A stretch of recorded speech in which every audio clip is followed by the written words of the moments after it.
ہم دونوں کمرے سے باہر نکل کر ادھر ادھر چہل قدمی کرنے لگے۔ چلتے چلتے ہم فارم ہاؤس کے آخری سرے تک پہنچے تو میری نظر اس کمرے کی طرف اٹھ گئی جو پاپا کا تھا۔ پاپا جب فارم ہاؤس آتے تھے تو اپنا زیادہ تر ٹائم اس کمرے میں گزارتے تھے۔ وہ کمرہ الگ تھلگ تمام کمروں سے کافی فاصلے پر تھا، اور جب کبھی میں اس کمرے میں جاتی تو پاپا مجھے منع کرتے تھے۔ اس وقت میں چھوٹی تھی، لیکن اب پاپا کو اس دنیا سے گئے ہوئے بھی کئی سال ہو چکے تھے۔ کمرے کا تالا بہت پرانا اور بوسیدہ تھا، اور ماما جب بھی یہاں آتی تو فارم ہاؤس کے اس حصے کی طرف مجھے جانے نہیں دیتی تھی۔ میں نے منزل سے کہا، یہ کمرہ میرے پاپا کا تھا، اور حیرت کی بات یہ ہے کہ آج تک میں اس کمرے میں نہیں گئی۔ چلو آج اسے دیکھتے ہیں۔ میں نے سلامو کو آواز دی، ذرا ادھر آؤ۔ سلامو دوڑتے ہوئے آیا۔ سلامو ذرا اس کمرے کے تالے کی چابی تو لے آؤ، میں نے کہا تو اس کے چہرے پر پریشانی کے آثار نمایاں ہوئے۔ بی بی جی، اس کمرے کی چابی تو بڑی مالکن کے پاس ہے۔ بڑی مالکن کے پاس؟ کیوں؟ باقی چابیاں تو میرے پاس ہیں، صرف اس کمرے کی چابی ہی ماما کے پاس۔ کیا بات ہوئی بلا؟ ماما نے صرف اس کمرے کی چابی کو اپنے پاس کیوں رکھا ہے؟ سلامو، اس تالے کو توڑ دو، مجھے کمرے کے اندر جانا ہے، اور ویسے بھی ہم دونوں کل صبح یہاں سے روانہ ہو جائیں گے، میں نے کہا۔ سلامو نے سر جھکا کر کہا، جو حکم چھوٹی مالکن، اور پھر آگے بڑھ کر دروازہ کھولنے کی کوشش میں تالا توڑ دیا۔ ایسا لگ رہا تھا جیسے کہ پاپا کے جانے کے بعد دوبارہ اس کمرے میں نہ کوئی آیا اور نہ ہی کبھی اس کمرے کی صفائی کی گئی ہے۔ میں یہ دیکھ کر حیران رہ گئی کہ پاپا کو پرانی چیزوں اور عجائبات سے کتنا لگاؤ تھا، مگر اتنا جنون کی حد تک لگاؤ یہ میں نہیں جانتی تھی۔ ہر طرف مختلف تاریخی کتابیں اور کمرے کی ایک طرف بہت سارے نوادرات پڑے ہوئے تھے۔ جب میرا رخ بائیں جانب کے کونے کی طرف ہوا تو میں چونک گئی۔ بائیں کونے میں ایک عجیب و غریب تابوت پڑا ہوا تھا، جس پر نہ جانے کس زبان میں الفاظ تحریر تھے جو کہ میری سمجھ سے بالاتر تھے۔ خیر، میں نے کتابوں کو الٹا پلٹا، جن میں پاپا کی ڈائری بھی تھی۔ ڈائری ہمیشہ وہ اپنے پاس رکھتے تھے۔ انہیں شروع ہی سے مختلف قسم کی تاریخی چیزوں پر کام کرنے کا بڑا شوق تھا، اور وہ اپنے اس شوق پر کئی روپے خرچ کر دیا کرتے تھے۔ میں نے وہ ڈائری اٹھا لی۔ منزل میرے ساتھ ہر چیز کو بڑے غور سے دیکھ رہی تھی۔ سائرہ، مجھے تو اس عجیب و غریب کمرے سے ڈر لگ رہا ہے، چلو چلتے ہیں۔ ویسے یہ تابوت کس قسم کا ہے؟ میں نے کہا۔ چلو کھول کر دیکھتے ہیں۔ تابوت کا ڈھکن کافی بھاری تھا، چنانچہ ہم دونوں نے مل کر زور لگایا تو وہ کھل گیا۔ اچانک ہماری تو چیخیں نکل گئیں، کیونکہ اس کے اندر کسی پرانی لاش کا ڈھانچہ پڑا ہوا تھا۔ میں نے فوراً ڈھکن دوبارہ بند کر دیا۔ ہم دونوں کے دل اتنی تیزی سے دھڑک رہے تھے کہ ان کی آواز صاف ہمارے کانوں میں پہنچ رہی تھی۔ منزل نے تیزی سے میرا بازو پکڑا اور ہم باہر نکل گئی۔ میں نے کمرے کا دروازہ بند کر دیا۔ ہم دونوں بہت ڈر چکی تھی۔ مجھے اپنے اندر بہت بے چینی محسوس ہو رہی تھی۔ منزل نے کہا، جو ہوا اسے بھول جاؤ، ویسے بھی وہ ڈھانچہ تھا۔ تمہارے پاپا کو لگتا ہے مصریات وغیرہ سے بھی دلچسپی رہی ہے، اسی لیے یہ پرانا تابوت یہاں لا کر رکھا ہوا ہے۔ خیر چھوڑو، چلو باہر چلتے ہیں، میں نے مسکراتے ہوئے کہا تو منزل بھی مسکرا دی، اور ہم گاڑی لے کر ایک پارک میں چلے گئے جو کہ حکومت کی جانب سے صرف خواتین کے لیے مخصوص تھا۔ کچھ دیر وہاں ٹہلنے لگے۔ اس کے بعد زوروں کی بھوک لگی۔ اوپر سے سلامو نے سندھی بریانی پکائی ہوئی تھی۔ ہم دونوں نے بہت مزے لے کر کھائے، پھر کافی پی اور کمرے میں آ گئے۔ ایک مووی دیکھی اور پھر اپنے اپنے بستروں پر دراز ہو گئے۔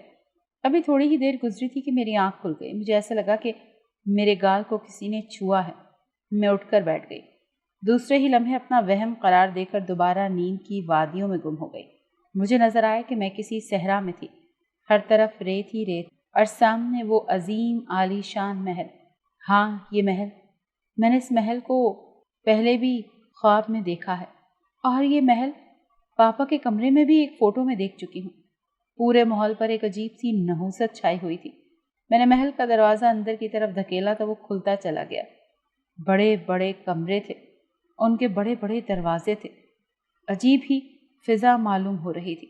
اچانک میں نے اپنے عقب میں دروازہ کھلنے کی آواز سنی تو میں اچھل پڑی۔ مڑ کر دیکھا تو کچھ نظر نہیں آیا۔ میں حیرانی سے ادھر ادھر دیکھنے لگی۔ پھر اچانک میرے منہ سے ایک وحشت زدہ سی آواز نکلی، ہاں، سب کچھ ختم ہے۔ مندر، مینار، راج محل، آدمی، عورتیں، دیوتا سب مٹ گئے۔ دیکھو کیسی ویرانی ہے چاروں طرف، سب خاک میں مل گئے، کسی کا نام و نشان تک نہیں۔ اچانک مجھے یوں لگا جیسے میرے سامنے کوئی آیا ہو، اور پھر میں حیرانی سے اسے دیکھتی رہ گئی۔ وہ میں خود ہی تھی، لیکن لباس مختلف تھا۔ ہاں، البتہ اس کی نظریں مجھ پر جمی ہوئی تھی۔ اس نے کہا، اوہ، تم نہیں، میں ہوں، سمجھی؟ تم نہیں، میں ہوں، صرف میں، اور میں نہیں، تم ہو۔ میری بات غور سے سنو، تمہیں آنا ہے، تمہیں وہاں آنا ہے جہاں میں ہوں، میں تم سے ملوں گی۔ خوف سے میرے پورے بدن میں کپ کپی دوڑ گئی، میں جیسے ہوش میں آ گئی تھی اور میں ہڑبڑا کر اٹھ بیٹھی۔ میں اپنے بستر پر تھی، ادھر دیکھا تو اپنے بستر پر منزل خواب خرگوش کے مزے لے رہی تھی۔ میں گھبرا گئی، کمرے سے باہر آ گئی، یہ سب کیا ہو رہا ہے؟ بہت دیر تک میں ادھر ادھر گھومتی رہی، پھر اپنے بستر پر آ گئی، لیکن مجھ پر خوف طاری ہو چکا تھا۔ صبح معمول کے مطابق اٹھی، کوئی خاص بات نہیں تھی، لیکن میرے وجود میں کوئی انوکھی بات سرایت کر گئی تھی۔ میں نے رات والی بات منزل کو بتائی تو اس نے میرا مذاق اڑایا اور کہا، ساحرہ، تم تو خوابوں کے شکنجے میں جکڑ چکی ہو، یہ سب تمہارا وہم ہے۔ کل ہم نے تمہارے بابا کے کمرے میں جو کچھ دیکھا اسی کا خوف ہے تمہیں۔ نہیں منزل، کچھ تو ہے، تم میرے ساتھ دوبارہ بابا کے کمرے کی طرف چلو، پلیز، انکار مت کرنا۔ اوکے بابا، چلو چلتے ہیں، اور ہاں، اب کی بار بالکل بھی نہیں ڈریں گے۔ ویسے بھی پتہ نہیں وہ ڈھانچہ کتنے 100 سال پرانا ہے، لیکن مجھے تو لگتا ہے ہزاروں سال پرانا ہے۔ تمہیں کیسے پتا؟ میں نے منزل سے پوچھا۔ ارے بھائی، تم نے وہ تابوت نہیں دیکھا؟ اس پر لکھی ہوئی وہ عبارت نہیں پڑھی؟ ایسا لگتا ہے جیسے پتہ نہیں کتنی صدیوں پرانی ہے۔ میں نے تو آج تک ایسی لکڑی کا تابوت نہیں دیکھا۔ ہم کمرے کے سامنے پہنچ چکے تھے، پھر آگے بڑھ کر میں نے دروازہ کھولا، اندر داخل ہوئے۔ ہم دونوں نے تابوت کے پاس جا کر اس کا ڈھکن کھول دیا۔ وہی سڑا ہوا ڈھانچہ لٹا ہوا تھا۔ اس بار ہم دونوں بالکل بھی نہیں ڈرے، لیکن اچانک ڈھانچے میں حرکت پیدا ہوئی اور اس کی آنکھیں روشن ہو گئی۔ آنکھوں سے نکلتی ہوئی روشنی سیدھی میرے ماتھے پر پڑ رہی تھی۔ منزل نے جیسے ہی یہ منظر دیکھا تو فوراً تابوت کا ڈھکن بند کر دیا اور بولی، سائرہ، یہ کیا ہوا؟ کیا ڈھانچہ زندہ ہو گیا؟ لیکن میرا ذہن تاریکیوں میں ڈوبنے لگا۔ منزل مجھے سنبھالنے لگی اور میں اس کی باہوں میں جھول گئی۔ اس بار پھر میں اس دنیا میں موجود تھی جہاں محل تھا، عجیب و غریب قسم کے لوگ گھوم رہے تھے جن کے لباس بہت مختلف تھے۔ وہ سب ایک بڑے کمرے میں داخل ہو رہے تھے۔ کمرے میں بیش بہا قیمتی ہیروں اور نگینوں سے سجاوٹیں کی گئی تھی۔ سامنے ایک بہت عالیشان تخت تھا جس پر مضبوط قد و قامت کا ایک نوجوان بیٹھا تھا۔ اس کے سر پر قیمتی ہیروں سے تاج مزین تھا۔ تمام لوگ اسے سجدہ کر رہے تھے اور بآواز بلند کہہ رہے تھے، فرعون، سورج اور چاند کا ہمارا خدا ہے، ہمارا خدا مہان ہے۔ پھر اس فرعون نامی نوجوان نے تالی بجائی اور تمام لوگ دائیں بائیں کرسیوں پر بیٹھ گئے۔ ان لوگوں میں بھی موجود تھی۔ بائیں سمت کی سامنے والی نشست پر بیٹھی تھی۔ فرعون کے سامنے 2 کڑیل جوان آئے اور آتے ہی سجدہ کیا، اور ایک نام القلوس اور دوسرے کا قابوس تھا۔ فرعون نے حکم صادر کیا، تم دونوں میں جو جیتے گا وہی تکزینہ سے شادی کرے گا۔ فرعون کی انگلی میری طرف تھی، مگر میرے جذبات القوس سے وابستہ تھے۔ میں القوس سے محبت کرتی تھی۔ دونوں کے درمیان محبت کو پا لینے کی جنگ شروع ہو چکی تھی، اور دیکھتے ہی دیکھتے قابوس نے القوس کو زیر کر دیا اور فرعون کے حکم کے مطابق القوس کی گردن توڑ کر قابوس نے اسے زندگی سے رہائی دلا دی۔ جیسے ہی القوس کی روح قفس عنصری سے پرواز ہوئی، میں تو وہاں زندہ لاش بن چکی تھی، جبکہ فرعون حکم فرما رہا تھا۔ تکزینہ قابوس کی ہوئی۔ قابوس مجھے فاتحانہ اور خون خار نظروں سے گھور رہا تھا۔ میں اسی لمحے بول پڑی، نہیں، میں قابوس سے شادی نہیں کروں گی۔ میری بات سن کر فرعون غصے سے چلا اٹھا، ہر حال میں تمہاری شادی یہیں ہوگی۔ میں فوراً وہاں سے بھاگ کر اوپر کے زینے پر چڑھنے لگی۔ ادھر فرعون نے سپاہیوں کو مجھے پکڑنے کا حکم دیا۔ سپاہی میرے پیچھے آ رہے تھے، لیکن میں سینے پر چڑھ کر اوپر کی منزل کی چھت پر پہنچ گئی اور نیچے چھلانگ لگا دی۔ میرے جسم کی ہڈیاں ٹوٹ گئیں، سر سے خون بہہ رہا تھا اور میں زندگی کی جنگ ہار چکی تھی۔ ایک لمحے کے لیے ریت کا طوفان آیا اور چلا گیا۔ میرے سامنے قابوس موجود تھا، بہت خوبصورت، عالیشان اور قدیم طرز کی عمارت میں، جس کے عین وسط میں سنگ مرمر کا ایک فوارہ اور پانی اگل رہا تھا۔ فوارے کے نیچے ایک حوض تھا جس میں آسمانی رنگ کا شفاف سنگ مرمر تھا۔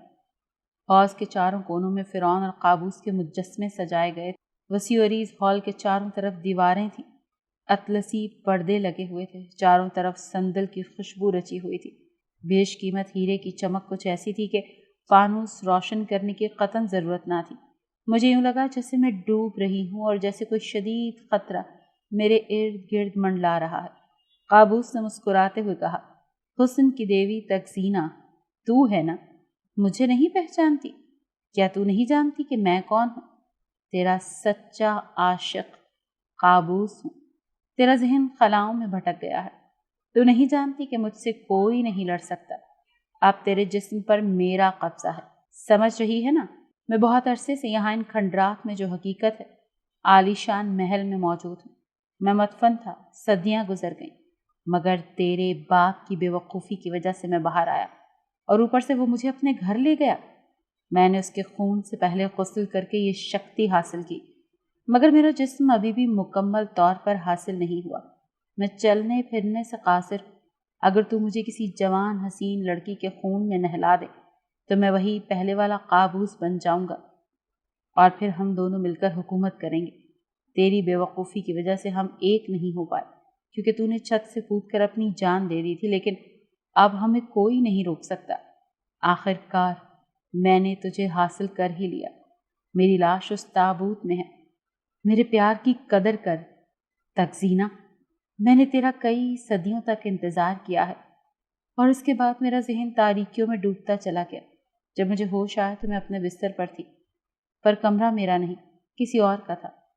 اچانک میرے کانوں میں شفقت بھری آوازیں گھولنے والی ایک آواز آئی، ڈاکٹر صاحب پلیز چیک کیجئے، سائرہ کو ہوش آ گیا ہے۔ یہ آواز میری ماں کی تھی۔ ڈاکٹر نے آتے ہی میرا چیک اپ کیا اور ماما سے مخاطب ہو کر کہا، یہ بالکل ٹھیک ہیں، آپ انہیں گھر لے جائیں۔ پھر اسپتال سے میں ماما کی گاڑی میں بیٹھ کر گھر کی طرف روانہ ہو گئی۔ جب گھر پہنچی تو ماما نے مجھے پیار سے سمجھایا، بیٹا تمہارے پاپا مصریات کے شوق میں اپنی جان سے ہاتھ دھو بیٹھے اور تم ان کی شفقت سے محروم رہ گئیں، اور اب تم میری اجازت کے بغیر اس کمرے کو جو گزشتہ کئی سالوں سے بند ہے کھولنے کا قصد کیوں کیا؟ اگر تمہیں کچھ ہو جاتا۔ ماما نے جملہ ادھورا چھوڑا، مگر کسی حد تک ان کی آنکھوں میں نمی ابھر آئی تھی۔ مجھ سے رہا نہ گیا اور میں ان کے گلے لگ گئی۔ اس کے بعد میرے ساتھ جو کچھ بھی ہوا وہ میں نے لفظ بلفظ منزل اور ماما کو بتا دیا۔ منزل کے چہرے پر پریشانی کے آثار نمایاں تھے، لیکن ماما نے مجھے حوصلہ دیا، مجھے کچھ نہیں ہوگا، بے فکر رہو، بس آپ مجھے ایک آخری موقع دیں، اس بار میں اس شیطان کے ساتھ اپنا بھی ہر حساب بے باک کر دوں گی۔ لیکن بیٹا، ماما کچھ کہتے کہتے رک گئی۔ میں نے منزل کو ذہنی طور پر راضی کر لیا۔ میں اور منزل گاڑی کی طرف بڑھے۔ گیراج سے گاڑی نکالتے وقت میری نظر کونے میں پڑی۔ پیٹرول کے ایک کیبن وہاں پر موجود تھا۔ اکثر ہم گیراج میں تھوڑا بہت پیٹرول رکھتے تھے کہ جانے کب ضرورت پڑ جائے۔ میں نے اس گاڑی میں اسے رکھ لیا۔ فارم ہاؤس پہنچے۔ ہمارا رخ اس کمرے کی جانب تھا جو باقی کمروں سے الگ تھلگ تھا۔ منزل نے کہا، سائرہ تم کیا کرنے جا رہی ہو؟ کچھ بتاؤ تو صحیح۔ اگر وہ شیطان تابوت سے باہر نکل آیا تو؟ منزل بولی، ابھی اس میں اتنی طاقت نہیں ہے، بس تم حوصلہ رکھو، ڈرو نہیں۔ یہ بولتے ہی میں نے کمرے کا دروازہ کھولا، کونے میں پڑے تابوت کے پاس پہنچی۔ تابوت سے ابھی بھی نحوست ٹپک رہی تھی۔ میں نے پیٹرول کا کین الٹا کر دیا اور اس کے بعد لائٹر نکالا اور پھر آگ لگا دی۔ تابوت فوراً آگ پکڑ گیا۔ میں اور منزل کمرے سے فوراً باہر آ گئے۔ رفتہ رفتہ پورا کمرہ آگ کی لپیٹ میں آ گیا۔ ہمارا رخ اب گاڑی کی طرف تھا۔ جیسے ہی ہم گاڑی میں بیٹھے، دھماکے کی سی آواز ہمارے کانوں میں سنائی دی، کیونکہ پورا کمرہ زمیں بوس ہو چکا تھا۔ بہت خوفناک آوازیں آ رہی تھیں۔ یہ تم نے اچھا نہیں کیا۔ میرے ساتھ منزل موجود تھی، لیکن پھر بھی ہم دونوں بہت ڈر گئے تھے۔ اس نے کہا، میں لوٹ کر آؤں گا۔ تم نے میرے ساتھ اچھا نہیں کیا۔ یہ یقیناً قابوس کی آواز تھی، لیکن اب وہ اس کمرے سے کبھی دوبارہ باہر نہیں نکل سکتا تھا، کیونکہ میں نے اس کمرے کو آگ لگا دی تھی، اور اب وہ یہیں راکھ بن کر ہمیشہ ہمیشہ کے لیے ختم ہو جائے گا۔ میں بہت خوش تھی۔ میں اپنے بابا پر ہونے والے ظلم کا بدلہ لے چکی تھی۔ ہمارا رخ اب گھر کی طرف تھا۔ تھوڑی دیر میں ہی ہماری گاڑی روڈ پر فل سپیڈ پر رواں دواں تھی۔ آج رات میں بہت سکون کے ساتھ سوئی تھی۔ اس بات کو گزرے کئی سال ہو گئے۔ اب میرے کانوں میں کبھی سانسوں کی آواز نہیں آتی۔ اب مجھے کبھی الٹے سیدھے خواب نہیں آتے۔ میں بہت پرسکون ہوں کہ میں نے کئی صدیاں گزرنے کے باوجود بھی آخر کار اس نامکمل کام کو مکمل کر دیا، اور اس شیطان قابوس کا ہمیشہ ہمیشہ کے لیے خاتمہ کر دیا۔